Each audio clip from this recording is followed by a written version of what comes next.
Good afternoon, AFSA 2025, AFSA-PAC Symposium. I am Todd Simmons, Director of Family Programs and Pathways for Columbia Southern University, and retired Chief Master Sergeant after 25 years, 7 months, 11 days, and 90 minutes in the United States Air Force. Hey, I'm excited to be a part of the symposium today that we're bringing here virtual to you today, powered by Columbia Southern University. We got a special short webinar today, but one of the things that we wanted to do with this platform, and because we're virtual and we can reach whoever's going to watch this through all of the different channels, is we wanted to bring relevant, what I call relevant warriors that I've served with. You'll see messages throughout the day in July, if you were watching and whatever you're signed up for, that you'll see that it's a little bit of a change from probably the past of what you saw, which senior leader messages are great. But we went out and I didn't really comb. I knew these folks, some of them from over 20 years, some of them a little less. But I wanted to bring in this environment that we're talking about change. We're talking about readiness. We're talking about what we will need to be, not today, but yesterday, today, and tomorrow as airmen in the United States Air Force and as guardians in the United States Space Force. I want to bring you 3 or 4 people who are relevant in that conversation. Relevant for many reasons, but relevant for what I believe is they have already walked that walk. They've already been down that road. And I think there's some valuable nuggets when we talk about going forward. We got to look back sometime at our history and people who can bring that to you. So I'm excited today to bring you our first of several of these webinars. But we are titled today, Executing Mission Command Under Fire. And we have a special guest today. We have Senior Master Sergeant retired Clinton Boyd. And I've known him, which is about to make me old. I've known him since he was an A1C, Airman First Class in the Air Force, over 2 decades ago. It's longer than 2 decades, but I don't want to go into how long, over 20 years it is. But it was no name that, the first name that I came up with.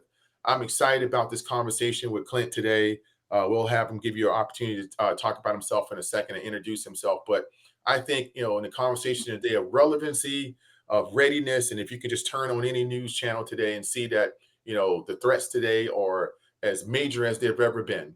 And the young men and women that we are going to send into harm's way, that are in harm's way today, I think it's appointed time to us to have these conversations and go, look, we've been here before, we'll be here again, and that the people that are serving today in uniform will execute the mission. They will execute it under a lot of circumstances. And so today, I'm so honored, Clint. I know we have you on the screen. I know we have you in the background right now, but I am so happy to have you on this conversation. I've been excited about getting this done for all the folks who will see this in about 3 or 4 weeks. But I want to welcome you to this platform, welcome you to still serving, for being a part of the Air Force Sergeant Association Symposium this year, to allowing us to have a few moments with you to listen to your story, to those of who don't know it, and to the few of us who do know it that don't even wear the uniform anymore to be able to spread it. So I think your conversation is so pointed, and what you continue to do now. So that whole 25 plus years of what you've been doing, serving, and to continue to serve in your capacity. So I want to welcome you, give you a couple of minutes to tell us a little bit about yourself from then to now, who retirement to what you're kind of doing now. Well, first and foremost, thank you so much, Todd, for giving me this opportunity to continue to share my story. As you know, it's still very relevant, even with our defenders going forward today, and not even defenders as we look into ACE construct.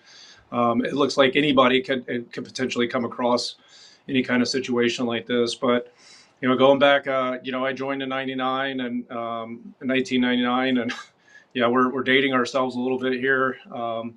And then coming up to my incident that happened in 2001, right after 9/11.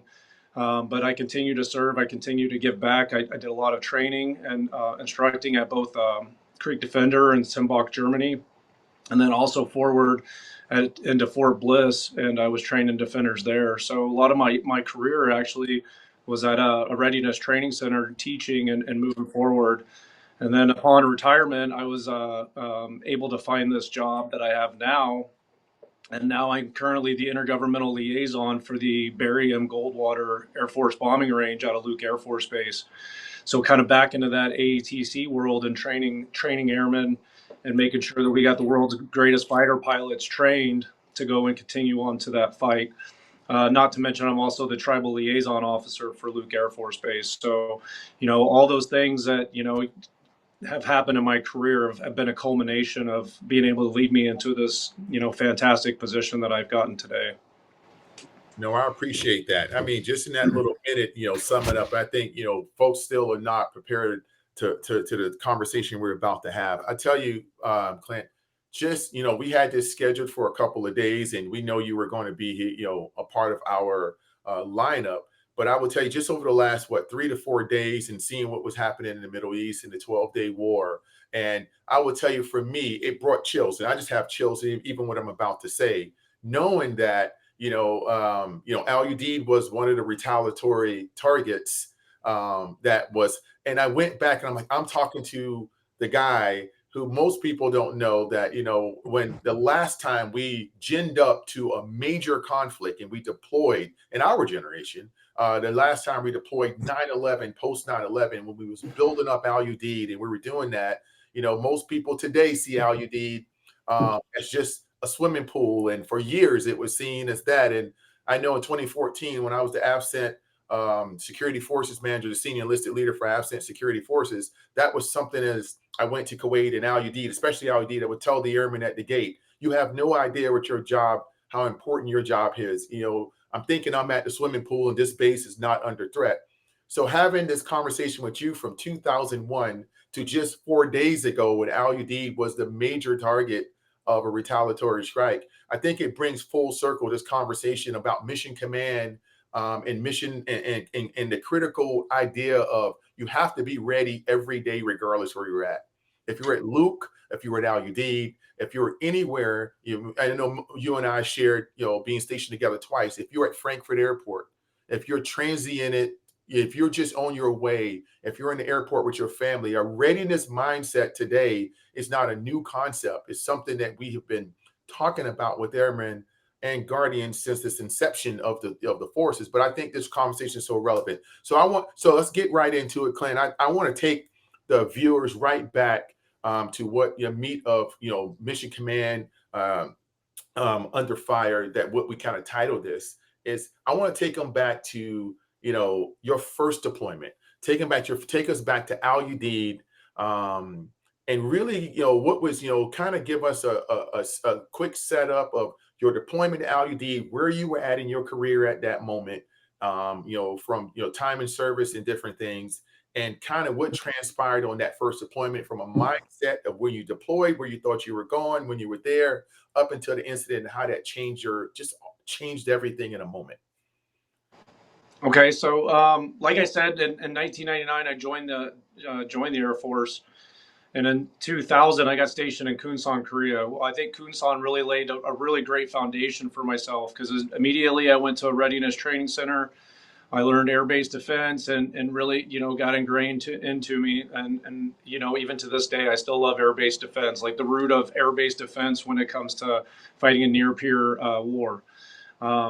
Or adversary. And that's kind of, what we kind of went back to after, leaving Afghanistan, Iraq, is a near peer.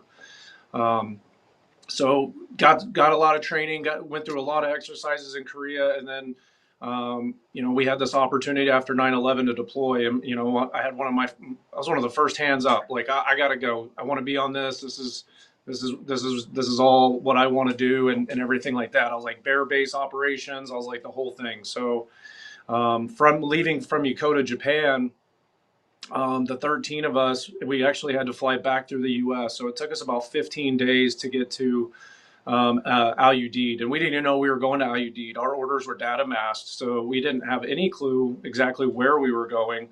And we were just, all excited, a lot of adrenaline, a lot of young folks. At this point, in 2001, we don't have anybody that's been in any kind of conflict. The amount of defenders that were probably involved in like Bosnia and Kosovo areas was very slim. Was very slim, but it was a very different kind of thing. So when we try to think about what defenders have been in combat, when we were going there and trying to like find some knowledge, there really wasn't anything. There was a shooting that happened at Fairchild Air Force Base back in like the early '90s, and that was kind of like it. Up until going back to Vietnam, so there wasn't anybody like serving or these kind of platforms nowadays where you could share knowledge a lot easier over the internet and such things. So we finally land in Udeid, and we're just like, whoa. I don't think this is what any of us were expecting. And back then, the only part of Udeid that was really even there as far as the tarmac goes were, I can't even explain it now, but it was some KC-10s, and that was it. There was nothing else on the tarmac. There was no room for anything else. And then we got to where we were living, and we walk into a huge warehouse that probably had 300 something cots in there, and that was it. When you needed to go to the bathroom, you were in a tent. You were sharing it with, there was like one tent to share for all the people. Chow hall was, or DFAC was not really a DFAC word. Chow hall was a tent. You got some awful food. You would rather eat an MRE as bad as the food was there at the time. So we were kind of like living in that, and then you go to the BX to get anything at what they called the BX back then, and it was like Pringles, local Pepsi, and I think they had like cigarettes and chew, and that was like it. Yeah. There was nothing else. There was no like. It was just so bare that there was nothing that to do off duty, but we worked like 6 days a week anyway, so it didn't matter. So we start to get into the swing of things, and we're working 12 to 12. So our shift was 12 midnight to 12 afternoon. So that's what we were working. And they were slowly starting to build tent cities, so we could start to move into tents, but not nothing like a Cadillac, with wood floors and everything like that. So we still lived like on the ground. We just had like a cover over the ground, but just working that grind. And what's funny is like when we think about that grind we're working, you're walking a quarter mile just to use the bathroom, shower or whatever, and all that. It was, I hate to say Groundhog's Day, but we've been there about 2 weeks, and it just you kind of quickly get into that routine, so you can kind of get yourself in a better place. I don't even think we had a gym at that point, so there was no like, gym routine and then shower, go to work, or vice versa, right? Do it after work. But we actually, so on this particular day, it was November 7th, 2001. And like I said, we probably got there, it was like October 15th or so. So about 2 weeks, 2.5 weeks we've been there. And we actually had a day off on November 7th. So, which was very rare. So we had a day off, and, back then we didn't have any TVs. We didn't have anything, there was no pool to go swim in.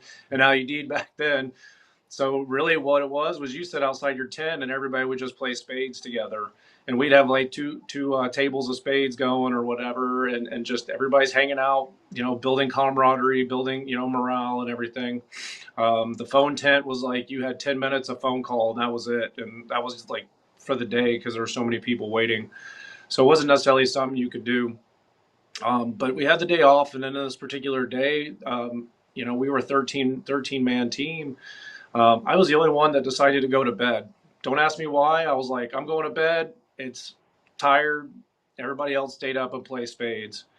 And weirdest thing that happened is like 3 a.m. in the morning, we got a recall to get back to work. 4 a.m. in the morning, it was like, hey, y'all need to get to work, because they had to forward deploy the team from, I think, Fairchild. They were the part of the Tulsi, which Tulsi in the day was kind of the a CRG, if you will, is a quick, easy way to just describe them.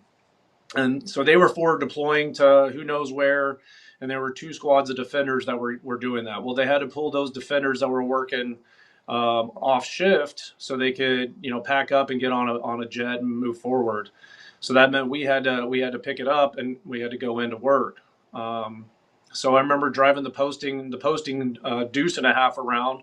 Driving that around, dropping folks off at towers, picking up other folks and everything like that. And then finally I get back out to where the gate was on that day. And Miraculously enough, I did have enough rest. I was the only one like well rested and everything like that.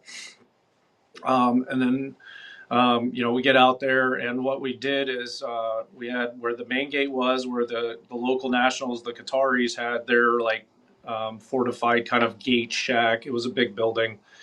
Then there was a double fence line, a roundabout, and as you went out of that roundabout, we had 3 tents set up. One tent was for K9, so we could have R&R for the dogs in between searching vehicles. We had a tent for the defenders, so a place for us to kind of get out of the elements if we were taking a break from searching vehicles. And then there was another tent for searching folks and checking people's verification to come on the installation and everything like that. So that's kind of where we did search pit operations. There wasn't really anything there. Vehicles would pull up, you'd stop them, and search their vehicle and everything like that. They'd go in and get searched and ID'd and everything. So beyond those 3 tents, we had a traffic hold point, which Senior Airman Reese Lind was at that traffic control point, and that was probably 300 to 400 meters from beyond those 3 tents. And then another 300 or 400 meters, well, no, maybe about 100 meters-ish or so beyond that traffic control point, where we met the dirt road that we had created for the search pit, met the actual hard road that would take you back into the base, or it would take you out to a highway. That was where the traffic control point was to verify whether someone needed to be searched, they needed to turn around and go back out to the highway, or if they were secure, or they were local national military, they could come straight in. So we would do rotations so that no one person had to sit at like the far traffic control point for like all day or whatever. So we would do, like hour shifts and move around and stuff like that. So it was about 9-ish, 10:30 in the morning or so. I was out at that far one. It had been super foggy up until about an hour before the firefight actually ensued. I mean, you couldn't see 10 feet in front of you. It was that foggy. And for those of you that don't understand Qatar, it is 3 sides surrounded by water. So it is extremely hot and extremely humid. So if you ever spend any time there, you know what I'm talking about, how miserable the weather conditions can be. And if you're there in the winter, that fog rolls in, and it's thick. Like you can eat on that fog. It's so thick.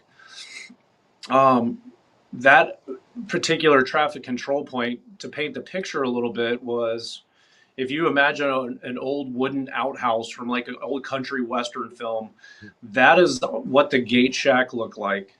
And then there was like 2 metal chairs, like the folding metal chairs.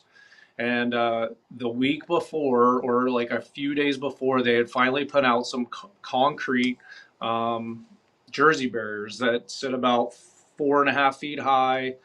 And they had put those out and kind of built like a driving lane down to the search pit area. And then they kind of put a triangle. In a way, they built them up as like a little triangle next to the roadway. Not sure exactly why they were that way, but I'm thankful that they did it that way anyways. So again, it's like 10:30-ish in the morning on November 7th, and I'm up there. I'm armed with a 9mm and 30 rounds of ball ammunition. I have 210 rounds of 5.56 on my chest and a Vietnam era style tac vest. I did not have a long gun, and at the time, to age myself a little bit, it was an M16A2.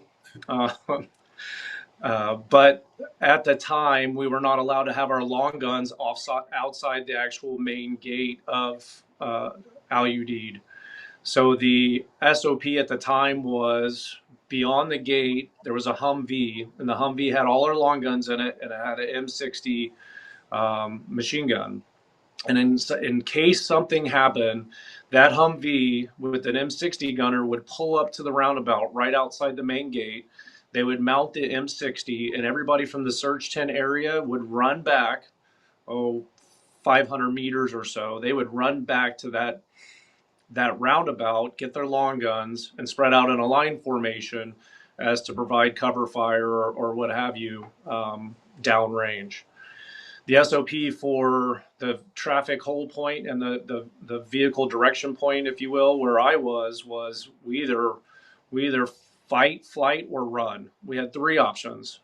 We were almost too far to run back to that roundabout. So it was like fight or flight, really. I mean, you can always freeze too. That's a natural survival response, is to freeze as well. But those were our choices. We didn't necessarily have a survivability, if you will, opportunity at that point. So,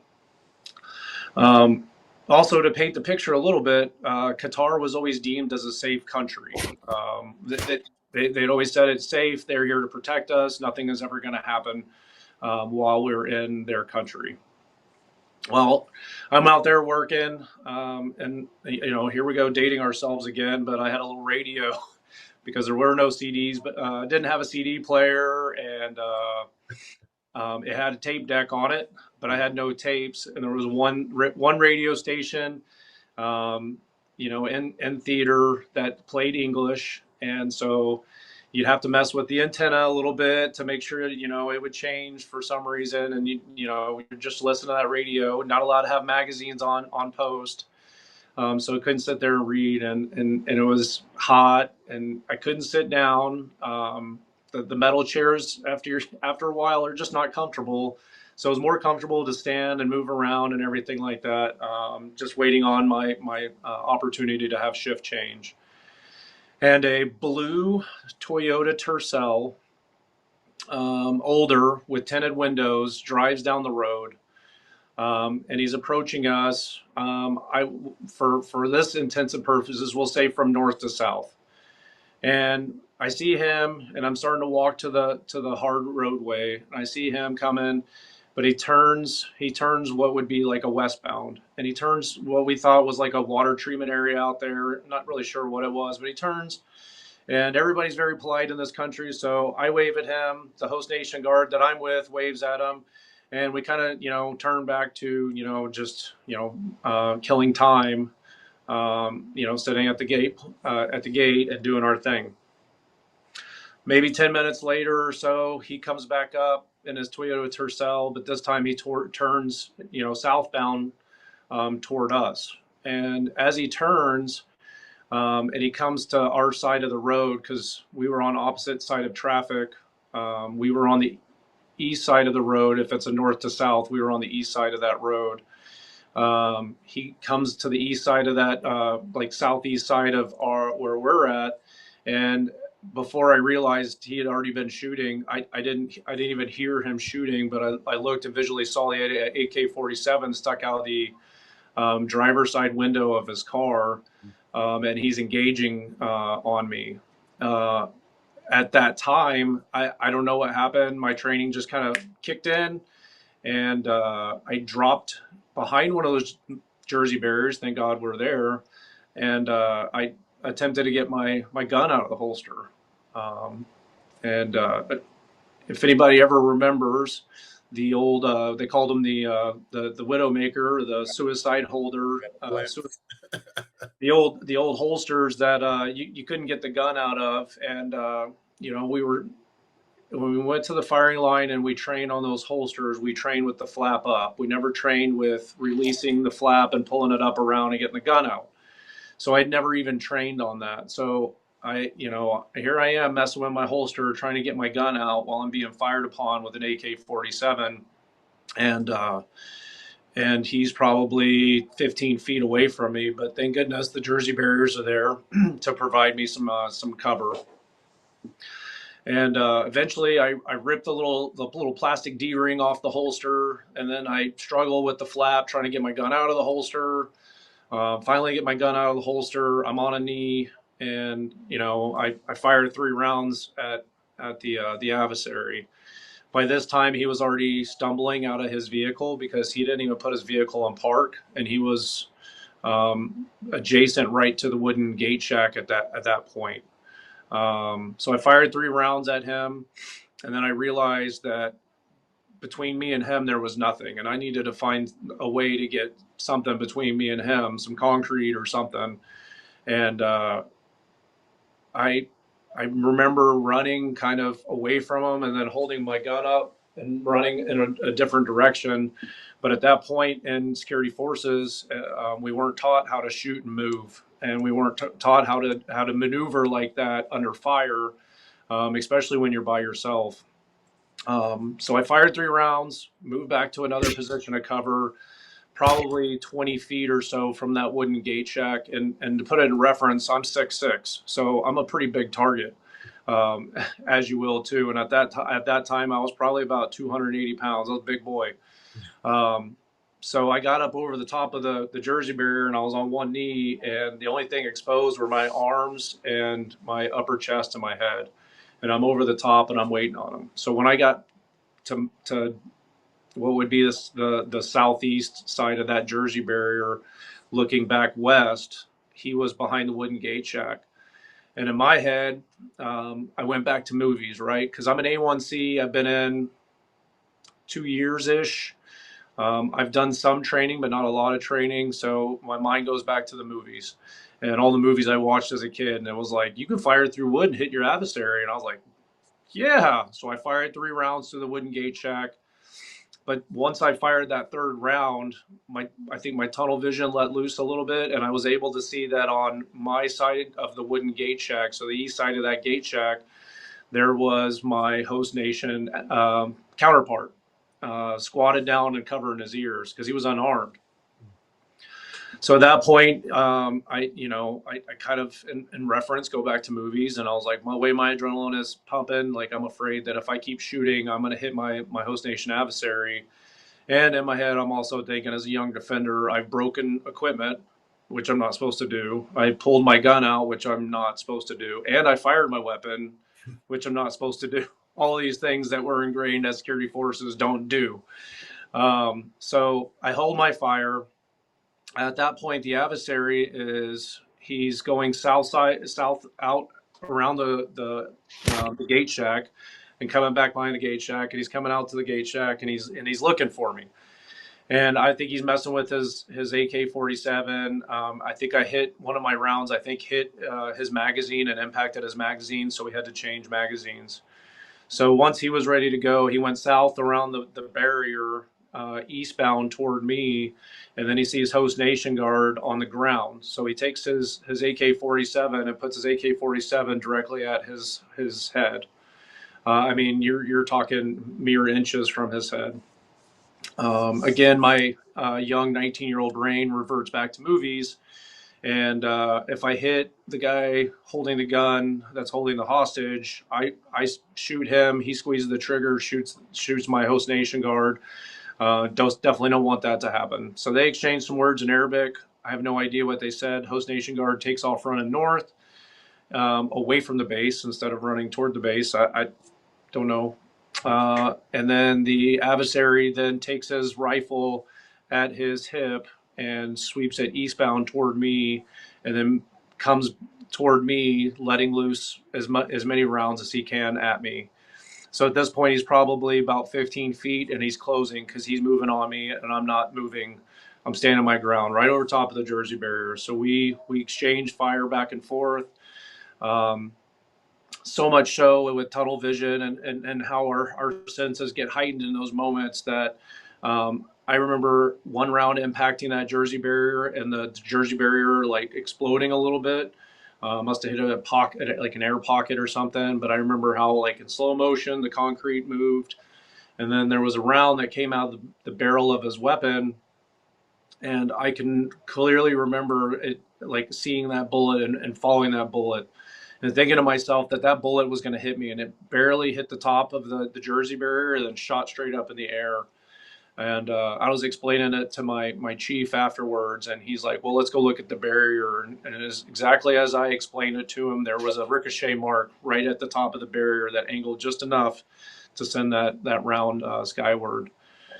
So he comes at me, we exchange rounds, and then he kind of does a belly flop on the ground. And he's to my south side of that barrier. Instinctually, I just went counterclockwise around the barrier, dropped that magazine out of my 9mm, reloaded, and then went clockwise back around that barrier to find the host nation guy. Now he's on his back and what appeared to be having a sucking chest wound at the time. Unknown if the adversary had any other weapons or any sort of device on him. Maybe he had a secondary suicide vest or whatever. I was by myself, so at that point, I grabbed his AK-47. I moved eastbound across our traffic lane that we had created with the Jersey barriers and got behind another Jersey barrier. So that way I could maintain security over that individual, but also where he had come from that little water treatment area more west. In case there was follow-on, because like I said, his little vehicle had tinted windows and everything like that. So I don't know if he had dropped off anybody or whatever. And then while I was there for a few moments, at that point, Senior Airman Reese Lind came up from that traffic control point and asked me if I was okay. And at that moment, I was able to pat myself down and check for wounds and everything like that, because the way my adrenaline was pumping, I think just naturally I was like, let me pat myself down. While I might not feel anything at this moment, I need to pat myself down to see if there's actually any injuries that I sustained. And then we were able to, I think he died maybe 30 seconds or so after he hit the impact of the ground. And then we ran back, kind of bounding and giving each other cover as we moved. And we finally moved back to that roundabout in the main gate. After that, and the whole engagement probably took 30 seconds or so. Mm-hmm. While in my mind it took 5 minutes or more. I had no idea, all time in reality like that just stopped for me.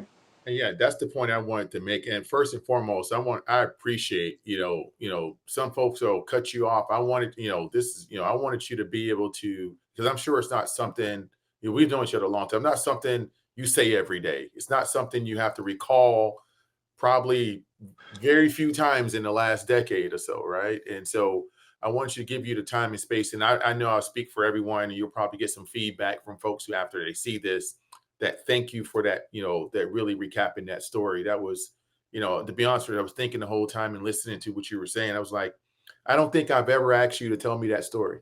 I don't think I've ever sat down with you of all the times we have sat down and got a complete, part of that. So it has been, so I appreciate you. And I know sometimes you're recounting things like that can, takes you back to a moment and stuff. So I think you sharing, you will definitely put a lot of people there with you, and you'll put people in the right frame of mind. Because I was just with a group of leaders yesterday, 46 CMS surgeons to be exact, and I was telling them, and we was doing a case study on the Frankfurt incident kind of thing. And it was like being ready at a moment's notice. And it's almost something, and I know you come out of regional training centers and a lot of different air-based ground defense stuff you have done and training thousands of defenders. It's hard to teach that into people sometimes. Sometimes the reality of hearing stories puts you in a place where this is not just checking a box, meeting a requirement. This is reality. And like I told the group yesterday, 99% of the force will never have to do anything you just explained. 99.9%. But that doesn't mean that we just go, oh, I'm going to go through my career and I'm never going to do that. No, you can be the one person that has to step in the gap. And because 1% is a lot of people. And, and if we just look in our friend group, we may have known, thousands of cops at this point, but 5 people have had to step in the gap is a lot of people, so, and the toll that it takes, on people, we've known, both of us have known people who've lost their life. We've known people whose lives have been completely altered because of combat. We've known all of these different things. So being ready is not something that's academic. It's a way of life. And it's something that I think, why I wanted to create this for AFSA, not that anything else is less important, talking about soft skills and all of that stuff. But I think the difference in hearing it from you as a 20-year-old, 19-year-old A1C, and because even though that was 20 years ago, that is relevant today to an airman that's sitting on the gate that probably had a different reality at Udeid 5 days ago that they have today when they're seeing things explode in the sky. And I just think it's not just about Udeid, it's just about anywhere, at Luke Air Force Base, at the front base, anywhere, people who are thinking about joining. So thank you. I got 2 quick follow-ups I want to do from that question. One is more toward the academic piece. Is one is definitely your personal advice as we close on that. But a lot of I teach personally in some lectures about mission command and stuff, and one of the things they talk about is intent, and especially from an airman first class perspective, like when in that deployment and in that moment and post when you were thinking about all the things you had to do, how clearly did you understand your leadership's intent? I mean, you say you reverted back to your training. How did that 2 years in the military, 2 years in the defender world at that point influence your actions that day? Wow. So I think it's just the fact that typically nowadays, anytime anybody deploys, we get them to a regional readiness training center. And I think back to when that happened, 9/11. Obviously, we didn't prepare for 9/11. We didn't prepare to deploy folks to all these new bases and everything like that. And thinking about my team that I went with, we had a guy, Kevin Everett, who was our Yeah. he was our squad leader, and he was a readiness training center instructor, and he was a tech school instructor and so forth. But maybe the NCOs had been to a readiness training center, but all of us airmen, most of them, that Yokota being their first base, none of them had been to a readiness training center, so they didn't have that level of training going to an IUD. And I think it shows more when we can send folks to some sort of level of training before they get in harm's way, even though harm's way now could be anywhere, at any time stateside too. Like, you say it, any airman or guardian that's, standing watch at whatever base in America or overseas is potentially always in harm's way. I don't know the names of the airmen, but there were airmen at Little Rock, Arkansas that got into a shooting at the gate, and you can't fall. You always have to fall back to your highest level of training. And if you don't take training seriously, and if you don't put your mind in the right mindset, you're going to have, what we call training scars, and you're going to try to fill the gaps with something else. And where do you fill the gaps with? Well, with me and my training and the lack of training in some of those aspects, I filled that with what I had seen in movies. But if we kind of look back at, I didn't know how to pull the gun out of the holster because we weren't trained how to manipulate the flap to get the gun out, because we already trained with the flap up. Mm-hmm. So, training is ever more important. Don't skip training, go beyond the, we have to really go beyond the engagement's over, but what do we do post engagement, right? There's all these other things that we got to do post engagement or post, active shooter. How do we, assess medical and clean up the scene after and go through all those things? But a lot of times in the security forces world, we stop. Okay, it's over. Let's go talk about it. Well, no, you still have 3 other steps to complete a full exercise. And a lot of times we stop there. And that was one thing that, as a training instructor at Desert Defender, I was really trying to clean up. We can't stop just to stop. I think as defenders, we do a pretty good job, with guard mount briefings and stuff like that, talking about, our 8 reasons for deadly force and understanding why you can use deadly force and when it's appropriate to use deadly force. And, being at an assistant flight chief in Minot Air Force Base and big missiles at the 91st, it was amazing. We had 50 something, defenders on our flight. We had all these airmen, young NCOs, and we were able to really instill, some of those qualities in them, being at a nuke base. But those guard mount briefings are so important, and everybody kind of blows them off and think that they're not important. But that first thing in the morning when you're talking about, your 8 reasons for deadly force, and you're reiterating it every single day, eventually, when it comes time to it, if, in that fight, flight, and freeze moment, and you go back to that, what we call the alligator brain, and that survival mindset, those things kind of just kick in and it just naturally happens. And if you don't prepare for those moments, even just mentally, not physically, then you can't perform, or you're going to freeze in that situation because your mind has nowhere to go. Yeah, I agree. And I want to pivot on that question and open it up a little bit longer. 'Cause I know we worked together twice. The second time you were UDM, right? So, and I don't want anyone who's a guardian or airman that said, well, I'm not a defender. So that's what they do, or that's what, AFSOC does. No, readiness is a everyone thing. And I would want you, from your time, from even your RTC time as an instructor and things, but especially your UDM time, when we talk about readiness, and I know a lot of this was around Clint's story about, mission command and taking fire and how he responded to that. But this starts way to the left, right? And I know we experienced this. So every airman and every guardian has to be ready. And readiness start with your PDF line. I know we experienced trying to get a hold of people through another incident for VREDs. So from readiness is this entire spectrum that you have to start thinking about. So what would be someone, if you just recently came out of that world and you're still in that world, you're still serving, what would be your advice of that type of mindset that, hey, I just do this. I'm not an airman who I shoot once every 2 years, and I'm not in the combat related career field. So, oh wow, I could really get into this. So, when I was prepared, quick story, when I was preparing for Afghanistan, and to be a fire team leader and the assistant squad leader, at Lakenheath, and you know this, but my airmen weren't wearing body armor. And I said, okay, well, we're preparing for Afghanistan where you're going to wear your body armor every day. And we prepare here and now for there. We don't get there and then prepare to wear the body armor every day and that extra pounds of gear and all those kinds of things. And I know there was some backlash that was given to me because I made my airmen wear that. And some people are coming through like, what's going on? Like, why are you guys wearing body armor? And it wasn't to set the precedence for like, oh, we're under threat here at Lakenheath, but it was, I needed my airmen to prepare there at Lakenheath to go to the war zone and be ready. There's this whole big mindset of I go to the gym when I'm deployed so I can get in shape. Well, you should be getting in shape before you deploy, because you never know when you're going to be under attack. You're never going to know when you're going to have to fireman carry anybody. You may not be standing in the line like a defender and having that gun, but those bombs don't always lay right onto the perimeter. They lay inside the wire.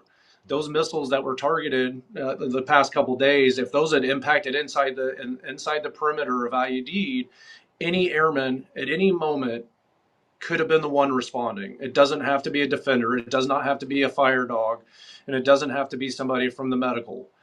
Any airman needs to be able to do all the things that everybody else needs to do. And after 9/11, and after this, this deployment, we get back to Udeid Air Base, and I'm the augmentee guy.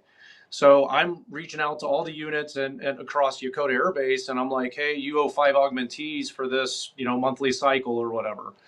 And all the units from around base had to supply augmentees for a month or two from every career field around the base. And if we go into some sort of conflict like a 9/11, a post 9/11 or anything like that, any airman or guardian could be called to duty to secure the base, because we can't get the other missions and the other functions done if we don't secure the base. So base security has to be at the forefront of everybody's mind first and foremost, which is why we call every airman a sensor. Every airman needs to be, every airman and guardian needs to be ready, because somebody could have got through clandestinely, and that airman inside working whatever job is the one who detects that adversary inside the fence line. It happened all the time in Iraq and Afghanistan.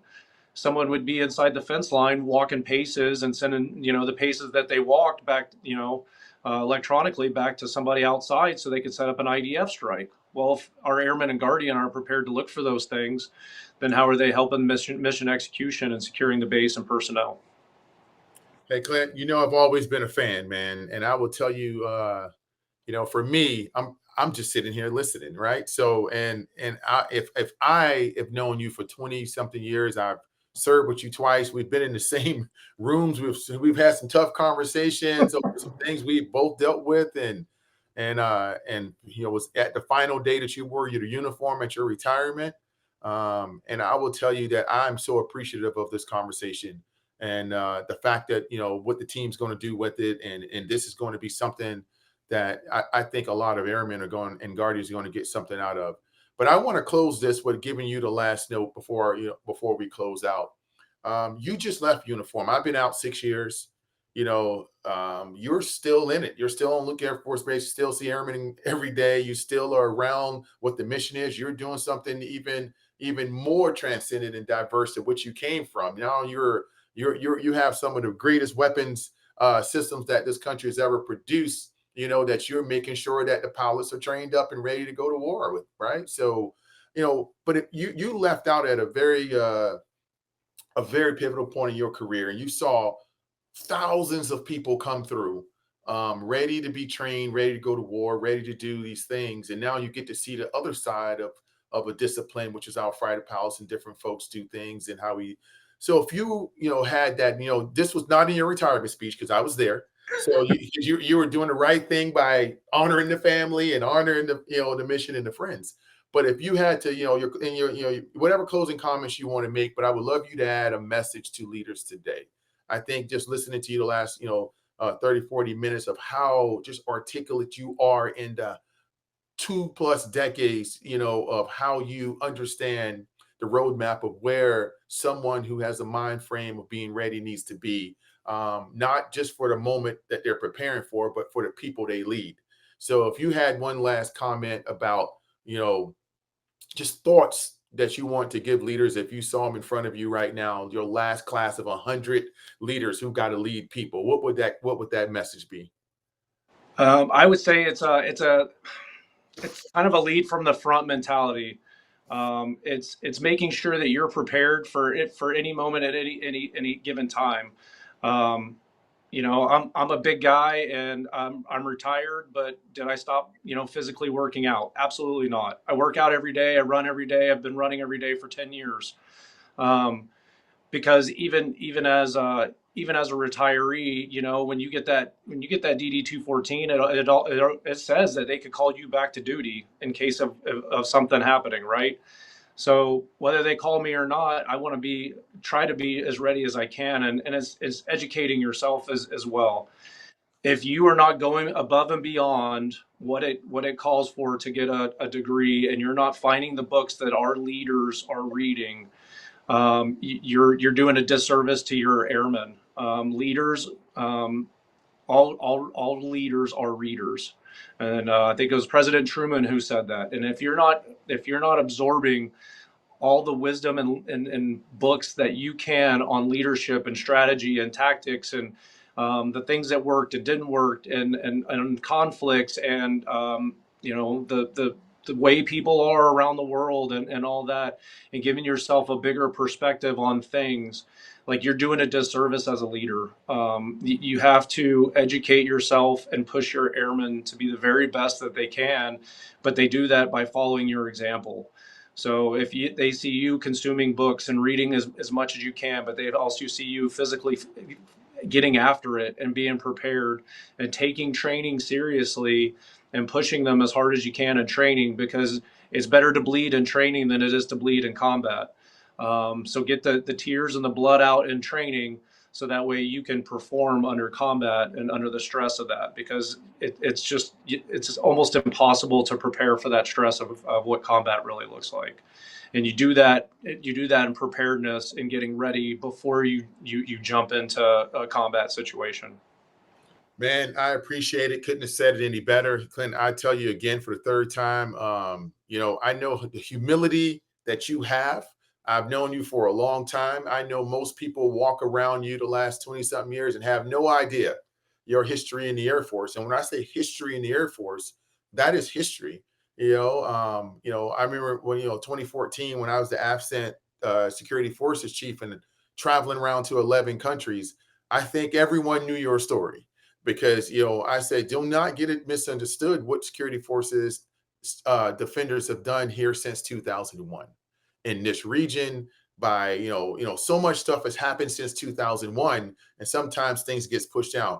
I laughed early when you mentioned, well, we didn't have anybody from the Bosnia and Kosovo. And I raised my hand because I'm like, sometimes when I'm speaking to groups of military people, I say, well, my first deployment was Kobar Towers. My second deployment was to Bosnia. And I said, everyone remembers Kobar Towers because of the horrific things that happened there. I just left. and we lost airmen there. But I said no one remembers that we were in Bosnia and Kosovo and fought a whole conflict and did some great things there. But it's really that footnote in history about the last 3 decades of conflict. And I said, with your incident being, I think historically, someone can really, who's watching this, can call me out and email me and say I'm wrong. But I believe your engagement was the first security forces engagement of post 9/11 in the AOR. I think so. A friend of ours actually mentioned that my engagement was the first combat engagement in security forces since Vietnam. Yeah. So I will drop his name so no one hits him up in case that's wrong. Well, I'm willing to go that. I'm willing to join the fight for definitely since 9/11. I'm going to have to do a little bit more research to take it before it ends, because that was before my time. I'm a 94 guy. I don't want someone who joined before. I wasn't even a Gulf War guy, so I don't want anybody from another conflict coming for me and go, "You're disrespecting what we did." No, I understand my history of 94 and beyond in the Air Force. I know what we did in Vietnam as a career field and everything, but I don't have the fine-tuned details that may be out there, that something may have happened in between. So Clint, I appreciate this opportunity to interview you and really allow you to continue to serve airmen, because I think I'm so happy. I'll be so happy when the team puts this together and we put this out in a couple of weeks, and we'll definitely send you a copy. But that airmen will continue to learn from you. Just think about that. You're not even on the podium anymore. You're no longer doing RTC anymore. You're no longer out there throwing flashbangs anymore. But airmen are going to listen to your words and take something away from it. And I think, some of the other players that's going to come up after you. And I think the collection of when they see, I'm proud, most of these that, these are all my friends, and most of them are defenders, and most of them are part of things that people are not going to even go. They're going to go, really? I didn't even know that this guy was a part of that. But thank you for your humility. Thank you for your story. And we will end this session right there. Well, I like to say real quick, I'd like to say thank you. Yeah. Thank you so much for the opportunity to do this and giving me the platform to speak to all the airmen and Guardian. Like, keep getting after it and do what you do. Awesome. Thank you very much. Thanks.